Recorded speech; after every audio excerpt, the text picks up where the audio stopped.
Have you ever played a game where you're not just strong, but so ridiculously overpowered it feels like the devs accidentally left God mode on and just rolled with it? Like you walk into a room and enemies start praying instead of fighting? We're talking about games where you're not just the main character, you're a one-person natural disaster with style points. So, let's dive into 15 games where you're overpowered like a boss.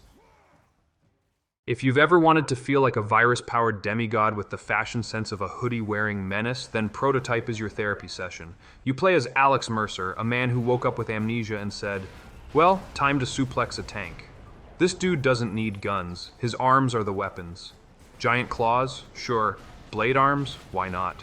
Whip fists that can yank helicopters out of the sky like they're misbehaving drones? Absolutely.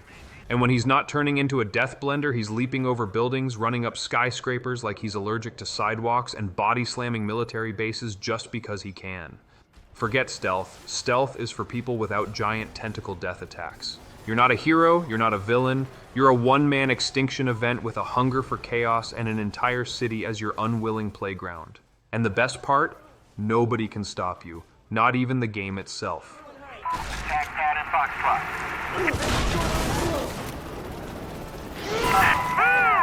We nearly took that one. Stabilize and refall on target zone, over. Bayonetta 2 is what happens when you take a witch, inject her with 400 gallons of style, sprinkle in a god-tier combo system, and top it off with hair magic. Yes, her literal clothes are made of her hair, and she uses that same hair to summon skyscraper-sized demons to crush angels like they're annoying pigeons. That's fashion and violence efficiency. Time slows down when she dodges at the last second, so you can slap celestial enemies around like you're rearranging IKEA furniture in zero gravity. The combos? Oh, they never stop. Kick a dude in the air, shoot him while upside down, then summon a hell horse to trample his ghost, just because it's Tuesday. Bayonetta doesn't just defeat enemies, she publicly humiliates them with 30-hit air juggles and a wink. This isn't combat, it's a fabulously lethal ballet with bullet heels and sass levels that could shatter planets. Darkness and chaos. Obviously, our world was the one born from chaos. The three worlds all needed rulers. Most of all, ours. And the one that ruled the chaos. Control lets you play as Jesse Faden, the new director of a top-secret government agency who apparently skipped all training and went straight to full-blown X-Men status. This lady doesn't use guns like normal people. Her gun is alive and transforms into different murder-flavored forms. Shotgun, pistol, sniper, all in one. But that's just the appetizer. You can yeet concrete chunks with your mind, throw forklifts like dodgeballs, and hover around like you're late for a telekinetic rave. Enemies try to shoot at you, but joke's on them. You can literally catch their bullets midair and politely return them at fatal velocities.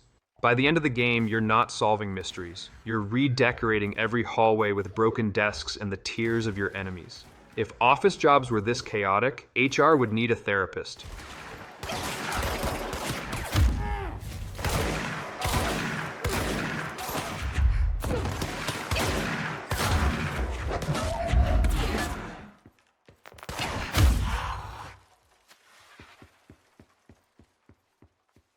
In Metal Gear Rising: Revengeance, you play as Raiden, a cyborg ninja who believes stealth is optional, but sword-swinging mid-air opera is mandatory. This game doesn't care about subtlety. Raiden slices a Metal Gear, that's right, a literal skyscraper-sized mech, in half during the tutorial like it's made of warm butter. Bullets? He cuts them. Missiles? Slices. Enemies? Diced, flambéed, and served with extra slow motion. The man has a sword so sharp it cuts geometry, and he gets stronger by harvesting spines. You don't heal with medkits. You rip out robot guts in glorious anime glory and absorb them for HP like some metal vampire on steroids. Every boss fight is a rock concert with swords and screaming, and by the time you're suplexing giant robots while screaming about memes, you've completely lost the plot, and it's amazing.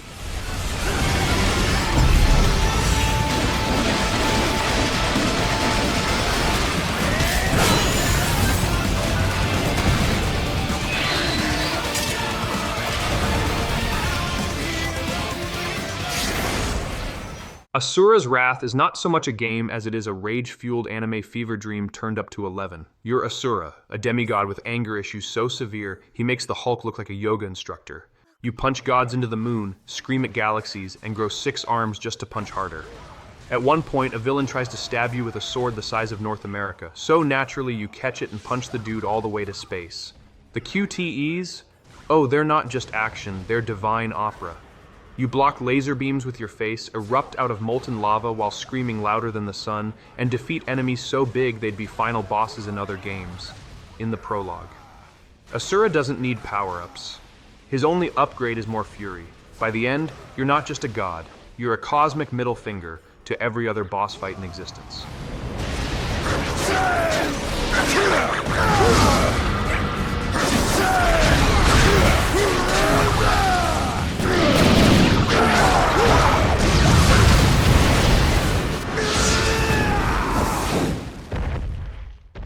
If Saints Row 4 had a middle name, it would be Absolute Insanity. You start the game as the President of the United States, and somehow that's the least powerful thing about you. Minutes into the game, aliens abduct you, you escape into a Matrix-style simulation, and boom, you suddenly have superpowers. Want to run faster than cars? Done. Want to leap over buildings like a caffeinated kangaroo? You got it! You're basically Superman. But if Superman had a dubstep gun, a giant purple melee weapon, and zero shame. You're drop-kicking aliens mid-air, blasting fools with psychic powers, and power sliding down the street while wearing a hot dog costume. This game doesn't just let you break the rules, it gives you a rocket launcher and begs you to nuke the rulebook. You don't play Saints Row 4 for realism, you play it to feel like a drunk god who just got their powers back from rehab.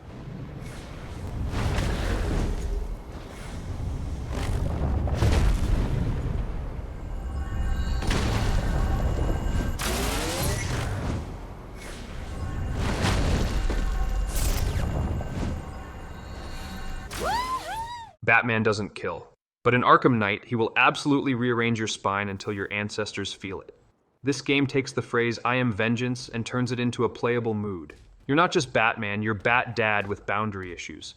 With gadgets that can remotely hack drones, explosive gel that he casually slaps on walls like spicy stickers, and the Batmobile that basically doubles as a tank on Red Bull, you feel like Gotham's most over-prepared billionaire. You dive into a group of 20 goons and come out without a scratch, because every one of your punches feels like it has a PhD in bone breaking. You sneak up, strike, and disappear into the night like a caffeinated ninja with a trauma budget, and the best part, the bad guys know, they literally fear you. You're not just overpowered, you're Gotham's nocturnal therapist with zero chill.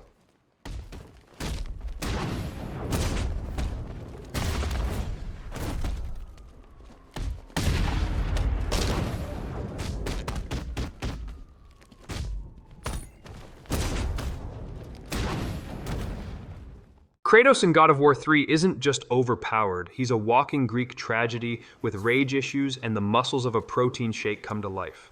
The man starts the game riding a Titan like it's an Uber and proceeds to casually commit divine homicide like it's a weekend hobby.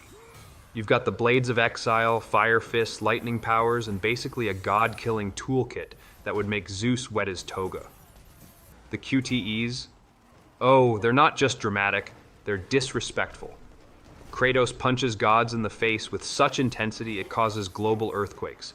He opens chests by ripping them in half like a bear trying to unwrap a granola bar. He doesn't solve puzzles, he just screams until the doors open. There's no stealth, no diplomacy, no strategy, just raw, ancient, testosterone-fueled carnage. Kratos doesn't play the game, he ends it, repeatedly.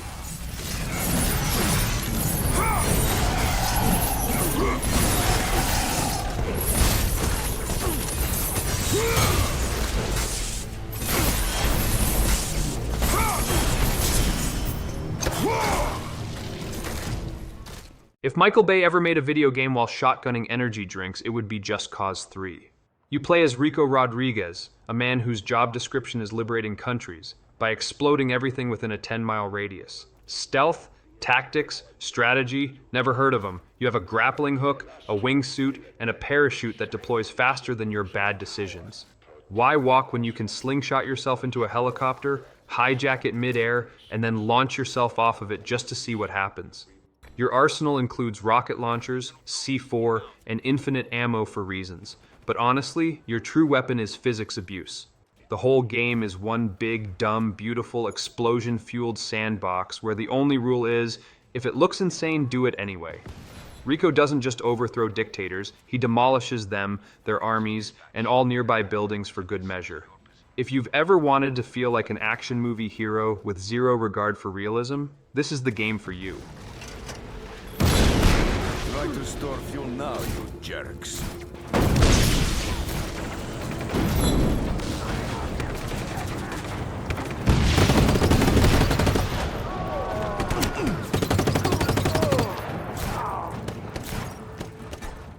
In Shadow of Mordor, you're basically a vengeful spirit with an orc problem, and oh boy, do those orcs have no idea what's coming.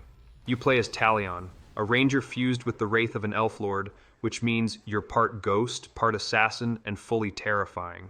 You teleport behind enemies, slow down time to headshot 5 dudes in a row, and turn enemy captains into your mind-controlled orc interns.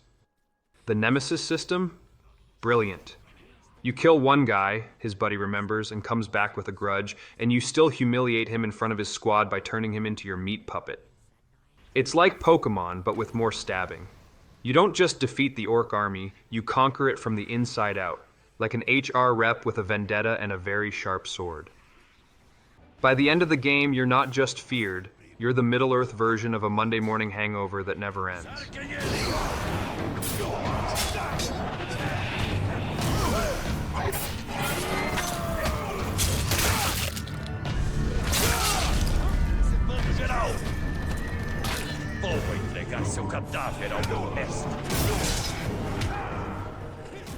Evil West is what happens when a cowboy marries a Tesla coil and their kid grows up angry.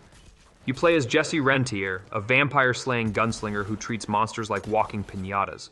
This ain't your grandpappy's Wild West, it's the kick a werewolf into an electric fence, then uppercut a vampire into the stratosphere west. Your fists? Electrified. Your guns? Overclocked. Your attitude? Somewhere between Clint Eastwood and an angry toaster. You're punching demonic creatures so hard they forget which plane of existence they came from. And the game lets you combo everything. Shoot, punch, zap, repeat, like you're mixing cocktails of pure violence. It's a rootin', tootin', shockin', stompin' time, and by the end of it, you'll have no idea what's happening. But you'll be grinning like a madman with a lightning gauntlet.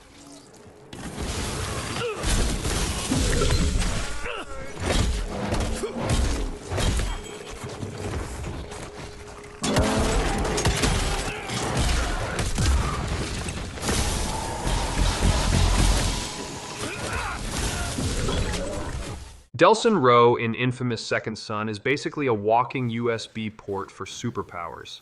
He touches one person with abilities and boom, he's got a new skill set like he's downloaded it off Wi-Fi. Smoke powers? Check. Neon speed running?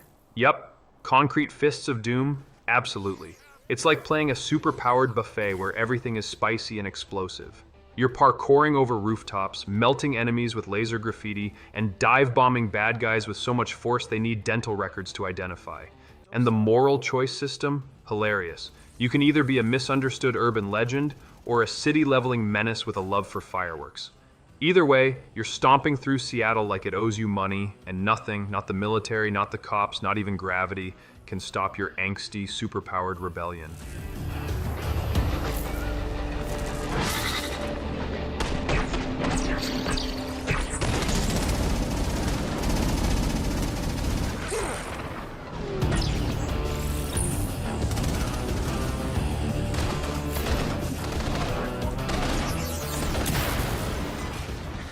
In Marvel's Spider-Man 2, you're not a Spider-Man, you're 2 Spider-Men. That's double the web slinging, double the quips, and double the accidentally hitting a pigeon mid-air at Mach 3 moments.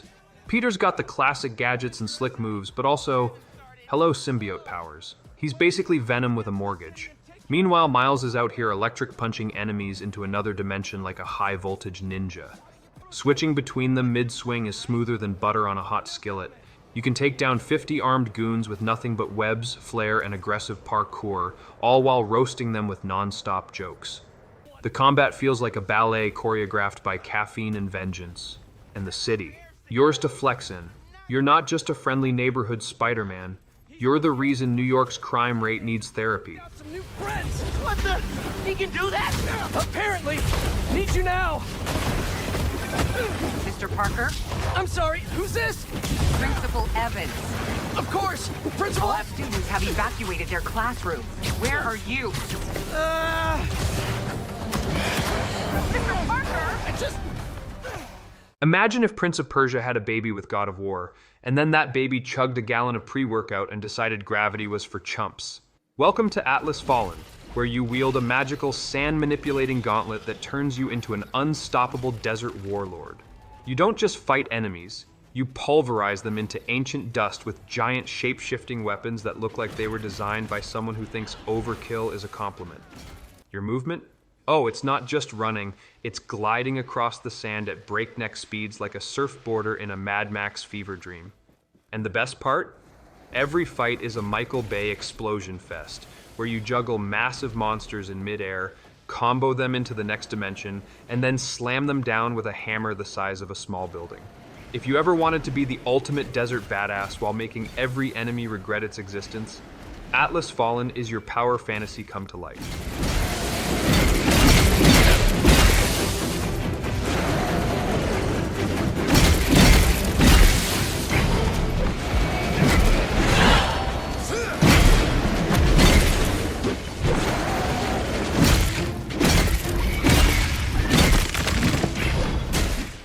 You know those zombie games where you're scared, under-equipped, and constantly running for your life?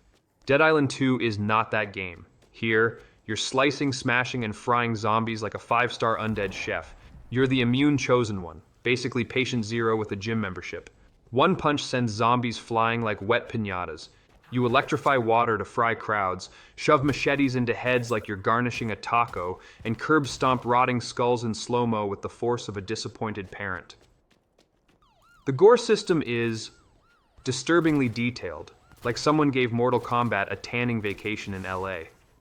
And thanks to the flesh system, yes, that's its name, you'll see every inch of zombie explode in glorious high-def splatter. It's not just a zombie apocalypse, it's your personal playground of violence, and you are the bouncer at the gate of hell.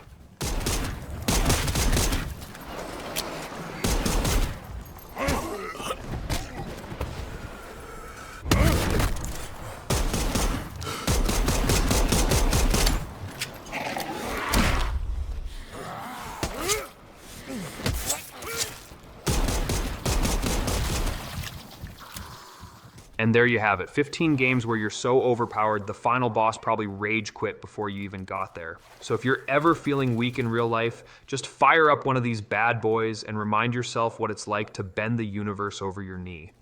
Don't forget to like, subscribe, and comment which game made you feel like a walking cheat code. See you in the next video.